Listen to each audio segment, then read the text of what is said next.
నమస్కారం dear educators and creators. ఈ వీడియోలో మనము యాప్లో కోర్స్ని ఎలా లాంచ్ చేయాలి, ఏ విధంగా క్రియేట్ చేయాలి అనేది స్టెప్ బై స్టెప్ ప్రాసెస్ చూద్దాం. ఎలా లాగిన్ కావాలి, ఎలా కోర్స్ క్రియేట్ చేయాలి, ఎలా పబ్లిష్ చేయాలి, ఎలా కంటెంట్ యాడ్ చేయాలి అనేది ఎవ్రీథింగ్ పిన్ టు పిన్.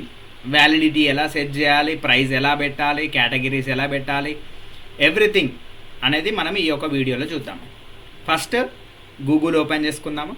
గూగుల్లో class plus DIY admin panel open కావాలంటే క్లాస్ ప్లస్ డిఐవై సెర్చ్ చేసిన ఇక్కడ ఫస్ట్ డిఐవై క్లాస్ ప్లస్ అని వచ్చింది కదా, ఇది ఓపెన్ చేసుకుందాం. క్లిక్ చేసిన వచ్చిన తర్వాత ఇది మన యొక్క డాష్ బోర్డ్. హాయ్ జెట్టి సతీష్, నా యొక్క డాష్ బోర్డ్ టోటల్గా. ఇక లెఫ్ట్ సైడ్ చూసుకున్నట్లయితే dash board, website, courses, batches, content, your app, ఇవన్నీ ఆప్షన్స్ ఉన్నాయి. బట్ మనకు అన్ని ఆప్షన్స్ గురించి వద్దు. ఫస్ట్ కోర్సెస్ ఏంటిది అనేది చూద్దాం. కోర్సెస్లో ఇప్పుడు ఎవరి కోర్స్ క్రియేట్ చేస్తున్నామో, నా కోర్స్ క్రియేట్ చేస్తున్నాం.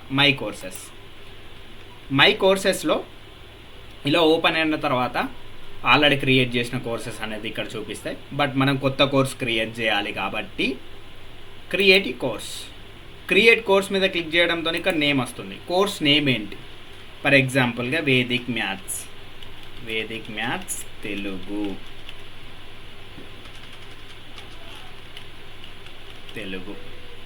డిస్క్రిప్షన్, ఆ యొక్క కోర్స్ రిలేటెడ్ కొంచెం డిస్క్రిప్షన్, ఏమేమి ఇస్తున్నాము, ఆ కోర్సులో ఎలా ఉంటుంది ఏంటి అన్నది చిన్నగా డిస్క్రిప్షన్ మనం ఇచ్చుకోవచ్చు. Daily live classes and material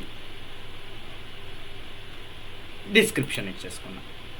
తర్వాత కోర్స్ యొక్క థంబ్నెయిల్, ఆ కోర్స్ యొక్క ఇమేజ్ మనము యూట్యూబ్లో ఏ విధంగా అయితే యాడ్ చేస్తామో ఇందులో కూడా మనం యాడ్ చేయొచ్చు. ఇప్పుడు జస్ట్ నార్మల్గా నేను ఇది ఒకటి అప్లోడ్ చేస్తున్నా ఫర్ ఎగ్జాంపుల్గా.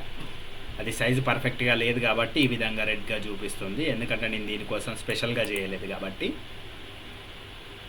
కోర్సు టైటిల్ చూజ్ చేసుకున్నాము అండ్ అదేవిధంగా డిస్క్రిప్షన్ చూజ్ చేసుకున్నాము. ఇక్కడ థంబ్నెయిల్ కూడా పెట్టేస్తాము. కేటగిరీ ఏంటి? కేటగిరీ స్కూల్ అకాడమిక్స్ రిలేటెడ్ కాబట్టి school academics.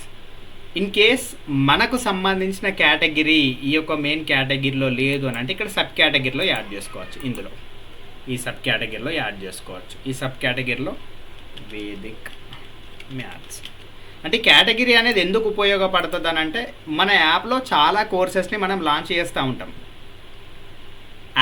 Student app open చేయడంతో అక్కడ కేటగిరీస్ మీద ఆ కేటగిరీ చూజ్ చేసుకుంటే డైరెక్ట్గా ఫిల్టర్ అవుట్ అయిపోతాయి, మన యొక్క కోర్సెస్ అన్నీ ఫిల్టర్ అవుతాయి. దాని ద్వారా ఏంటిది, స్టూడెంట్కి ఈజీగా దొరికే ఛాన్సెస్ ఉంటాయి, ఈజీగా తను ఎన్రోల్ చేసుకోవడానికి ఎక్కువగా స్కోప్ ఉంటుంది. నెక్స్ట్ వచ్చేసి ఏంటి, ఇక్కడ పైన ఉంది చూడండి, బేసిక్ ఇన్ఫర్మేషన్ ఇచ్చేసాము. తర్వాత ఎడిట్ ప్రైజ్, స్టెప్ 2 ఏంటిది, ఎడిట్ ప్రైస్. ఇక్కడ కింద రైట్ సైడ్కి ఉంది చూడండి, కింద రైట్ సైడ్కి ఎడిట్ ప్రైస్. ఇక్కడ ఎడిట్ ప్రైస్ క్లిక్ చేసుకున్నాం. ఎడిట్ ప్రైస్ క్లిక్ చేసుకున్న తర్వాత ఇది మెయిన్ ఇంపార్టెంట్. ఇక్కడ మనము టైటిల్, డిస్క్రిప్షను, కేటగిరీ, దీని తర్వాత స్టెప్ 2లో ఇది. ఇక్కడ ఇయర్స్ అని చూపిస్తుంది. Years days months. మన యొక్క కోర్సు వ్యాలిడిటీ అనేది ఎంత ఉంటుంది? 1 మంత్ ఉంటుందా, డేస్లలో ఉంటుందా, ఇయర్స్ ఉంటుందా, ఏ విధంగా ఉంటుంది? ఫర్ ఎగ్జాంపుల్గా నేను 3 మంత్స్ పెట్టుకోవాలని అనుకుంటున్నాను. 3 మంత్స్ పెట్టుకోవాలంటే ఇక్కడ ఆల్రెడీ డిఫాల్ట్గా మనకి ఏముంది, ఇయర్స్ అని ఉంది కాబట్టి నేను ఇక్కడ క్లిక్ చేసేసుకొని మంత్స్ క్లిక్ చేసుకున్నా. ఇక్కడ మంత్స్కి ఆపోజిట్లో ఏముంది, 1 అని ఉంది. ఇక్కడ 1 కాదు 3 ఎంటర్ చేసుకోవాలి. ఇలా ఎంటర్ చేస్తే 3 మంత్స్ అని అర్థం. ఇక్కడ మనకు 3 మంత్స్ వ్యాలిడిటీ ఉంది. కోర్స్ యొక్క ప్రైస్ ఏంటిది, 100 రూపీస్ అని అనుకుందాం. 100 రూపీస్ అయిపోయింది, కోర్స్ క్రియేషన్ అయిపోయింది. ఇక్కడ గుర్తుపెట్టుకోవాల్సిన ఏంటి అని అంటే మనము వ్యాలిడిటీలు అనేది ఇక్కడ ఉంది చూడండి, సింగిల్ వ్యాలిడిటీ అనేది. సింగిల్ వ్యాలిడిటీలో 4 టైప్స్ ఉంది. Single validity, multiple validity, life time validity, course expiry date, 4 types ఉన్నాయి. ఒకవేళ నా కోర్స్కి ఎలాంటి వ్యాలిడిటీ లేదు, ఈరోజు పర్చేజ్ చేసుకుంటే వాళ్ళకు లైఫ్ టైం ఉండాలి అని అనుకున్నాం అనుకో, లైఫ్ టైం సెలెక్ట్ చేసుకుంటే సరిపోతుంది. అసలు ఏ ఒక్క వ్యాలిడిటీకి సంబంధించిన ఆప్షన్స్ అన్నీ వెళ్ళిపోతాయి. లేదు, సింగిల్ వ్యాలిడిటీ అంటే ఏంటిది అనేది ఇప్పుడు చూద్దాం మనం. సింగిల్ వ్యాలిడిటీ అంటే ఏంటి అంటే నేను ఈరోజు పర్చేజ్ చేసుకుంటే ఈ రోజు నుంచి 1 ఇయర్ వరకు ఉంటుంది అని అర్థం. ఒకవేళ మనం 1 ఇయర్ కోర్సు పెడితే వ్యాలిడిటీ పెడితే, లేదు 3 మంత్స్ అని పెట్టామనుకోండి, ఈ రోజు నుంచి 3 మంత్స్ వరకు అని అర్థం. ఈ రోజు నుంచి 3 మంత్స్ వరకు అని అర్థం. సింగిల్ వ్యాలిడిటీలో ఇది మెయిన్ గుర్తుపెట్టుకోవాల్సింది. ఎవరైతే స్టూడెంట్ ఏ రోజైతే పర్చేజ్ చేస్తారో ఆ రోజు నుంచి ఆ కోర్సు వ్యాలిడిటీ తనకి కౌంట్ అవుతుంది అని అర్థం.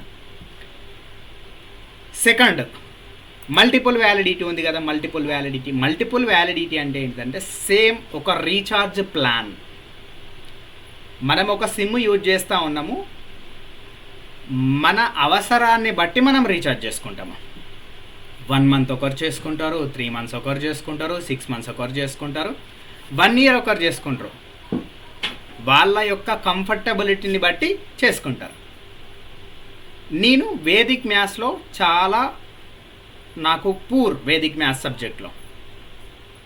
నా ఫ్రెండ్ ఉన్నాడు, తను వేదిక్ మ్యాథ్స్లో కొంచెం ది బెస్ట్ ఉంటాడు, కొంచెం షార్ప్ ఉంటాడు. తను నేర్చుకోవడానికి 6 మంత్స్ టైం పడుతుంది, ఎందుకంటే తను షార్ప్ కాబట్టి. నేను నేర్చుకోవడానికి నాకు 1 ఇయర్ పడుతుంది, ఎందుకంటే నాకు పూర్ కాబట్టి. అయితే ఈ మల్టిపుల్ వ్యాలిడిటీ ఏంటి అని అంటే, మనము ఒకటే కోర్స్ క్రియేట్ చేస్తాము, మనం మల్టిపుల్ వ్యాలిడిటీస్ ఇచ్చేస్తాము. 3 మంత్స్కు 100 రూపాయలు పెడతాము, 6 మంత్స్కి 500 పెడతాము, 1 ఇయర్కి 3000 పెడతాము, 3 ఇయర్స్కి 5000 పెడతాము. స్టూడెంట్ ఎవరైతే పర్చేజ్ చేసుకోవడానికి వెళ్తారో తనకి అడుగుతుంది, మీకు ఇందులో ఏది కావాలి, 3 మంత్స్ది కావాలా, 6 మంత్స్ది కావాలా, 1 ఇయర్ది కావాలా, ఏంటిది అన్నది అడుగుతుంది. ఇక్కడ మల్టిపుల్ వ్యాలిడిటీ సెలెక్ట్ చేసిన తర్వాత ఇక్కడ నేను సేవ్ చేసేస్తున్నా. సేవ్ చేసేసిన తర్వాత ఇక్కడ యాడ్ అనదర్ వ్యాలిడిటీ అని వచ్చింది చూడండి. ఇక్కడ 2 వచ్చినాయి, 3 మంత్స్ ఒకటి, 6 మంత్స్ ఒకటి, ఇంకొకటి వ్యాలిడిటీ యాడ్ చేసిన. ఇదేంటి, ఇది 1 ఇయర్ వ్యాలిడిటీ పెడదాం. 1 ఇయర్ పెట్టేసిన, సేవ్ చేసిన. ఇక్కడ చూడండి ప్రైస్, ఇక్కడ ప్రైస్ కూడా మనం ఇచ్చేసుకోవచ్చు. 3 మంత్స్ దానికి 100 రూపీస్, సేవ్. 6 మంత్స్ దానికి 500, సేవ్. 1 ఇయర్ దానికి 1000 రూపీస్, సేవ్. అయిపోయింది. ఒకవేళ మల్టిపుల్ వ్యాలిడిటీ కనుక పెడితే ఇది సింగిల్ వ్యాలిడిటీ అర్థమైందని అనుకుంటున్నా, మల్టిపుల్ వ్యాలిడిటీ కూడా అర్థమైందని అనుకుంటున్నా. లైఫ్ టైం వ్యాలిడిటీ అంటే ఆల్రెడీ మీకు చెప్పాను. కోర్స్ ఎక్స్పైరీ డేట్ అని అంటే స్టూడెంట్ ఎప్పుడైనా పర్చేజ్ చేసుకొని మనకు సంబంధం లేదు. మనము కోర్స్ క్రియేట్ చేస్తున్న ఆగస్టు 30 వరకు ఉంటుందని అనుకుందాము. 30 వరకు డెడ్ లైన్ పెడితే నేను ఈరోజు కొనుక్కున్న ఒక స్టూడెంట్గా నేను ఈరోజు పర్చేజ్ చేసినా నాకు 30 వరకే ఉంటుంది. నేను ఈ 15కు పర్చేజ్ చేసుకున్నా కూడా నాకు 30 వరకే ఉంటుంది. అంటే అది డెడ్ లైన్. ఒక ప్రోడక్ట్ ఎక్స్పైరీ డేట్ అని అంటాం కదా, ఆ ఎక్స్పైరీ డేట్ వరకే ఉంటుంది. వాళ్ళు ఎప్పుడైనా కొనుక్కోనివ్వండి, తర్వాత మనం యాక్సెస్ ఇవ్వలేము. ఇందులో మీరు ఏ వ్యాలిడిటీ ఇవ్వాలనుకుంటున్నారో ఆ వ్యాలిడిటీని బట్టి అనేది మనం ఇచ్చేసుకోవచ్చు. ఇక్కడ నేను సింగిల్ వ్యాలిడిటీ పెడుతున్నా. తర్వాత నెక్స్ట్ ఏంటిది, అయిపోయింది, కోర్స్ క్రియేషన్ అయిపోయింది. యాడ్ కాంటెంట్ క్లిక్ చేసేసిన. యాడ్ కంటెంట్లో జస్ట్ ఈ ఒక డిఫాల్ట్గా ఒక ఫోల్డర్ క్రియేట్ అయి ఉంటుంది, ఫోల్డర్ డిలీట్ చేసేస్తున్నా. ఇది మన యొక్క కంటెంట్ అప్లోడ్ చేసుకోవడానికి ప్రాసెస్. ఇక్కడ చూడండి, ఓన్లీ రైట్ సైడ్కే చూడండి, రైట్ సైడ్కి folder, video, online test, subjective test, documents, images. ఇందులో మనము వీడియో అప్లోడ్ చేయాలంటే ఎక్కడికి వెళ్ళాలి, వీడియో అనే ఆప్షన్ మీదకి వెళ్ళాలి. వీడియో అనే ఆప్షన్ మీదకి వెళ్ళేసి క్లిక్ చేసేసిన తర్వాత ఇక్కడ చూపిస్తుంది సెలెక్ట్ ఫైల్స్. ఇక్కడ మనం డైరెక్ట్గా వెళ్ళిపోతుంది. ఇందులోకి వెళ్ళి డైరెక్ట్గా మనం వీడియో అప్లోడ్ చేసేసుకోవచ్చు. డైరెక్ట్గా అప్లోడ్ అవుతుంది. ఇక్కడ క్లిక్ చేసేసినా అప్లోడ్ అవుతుంది. ఇక్కడ వీడియో నేమ్ ఇచ్చేసుకోవాలన్నా కూడా నేమ్ ఇచ్చుకోవచ్చు. Vedic maths first class. Done, అయిపోయింది. ఇలా వీడియో అయితే ఇలా, ఆన్లైన్ టెస్ట్ అయితే ఆన్లైన్ టెస్ట్కి వెళ్ళాలి, డాక్యుమెంట్ అయితే document same. Uploading process same ఉంటుంది ఏదైనా. ఇక డాక్యుమెంట్స్ అయితే ఇలా డాక్యుమెంట్ సెలెక్ట్ చేసుకోవాలి, అప్లోడ్ చేసేయాలి. తర్వాత నెక్స్ట్ ఏంటిది, పబ్లిష్ చేసేస్తే కోర్స్ అనేది పబ్లిష్ అయిపోతుంది సక్సెస్ఫుల్గా. ఇన్ కేస్ ఇందులో అడ్వాన్స్డ్ సెట్టింగ్స్ కూడా ఉంటాయి. పీడిఎఫ్ డౌన్లోడ్ పర్మిషన్ ఇవ్వాలా వద్దా, వీడియోస్ పర్మిషన్ ఇవ్వాలా వద్దా, దాని గురించి కూడా మీకు ఇన్ఫర్మేషన్ కావాలంటే కామెంట్ చేయండి. నేను ఆ యొక్క వీడియో రిలేటెడ్ కూడా సేమ్ ఇదే విధంగా ఇన్డెప్త్గా క్లారిటీగా నేను మీకు వీడియో రికార్డ్ చేసి పెడతాను. Thank you so much.